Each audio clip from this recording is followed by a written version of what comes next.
Hey guys, this is what is prompt engineering. So guys, watch till the end in order for you to have a deeper understanding on what this is. So guys, I made this table over here so we can discuss further.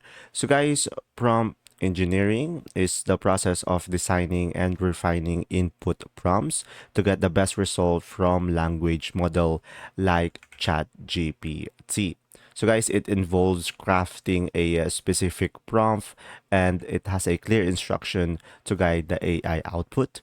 So guys, why is it important? So guys, it helps ensures that AI models generate useful and accurate and relevant responses. So this is important especially when working with complex or open-ended tasks. So guys, the right prompt can significantly improve the AI performance. So it involves experimenting with the wording, structure, and contents to refine the output. So guys, pretty much it is used in AI application like chatbots, content generation, and coding assistant. So guys, effective prompt engineering requires understanding how AI models interpret language, and it is effective on how they process instruction, which can vary depending on the model that you have. And there you go. See ya.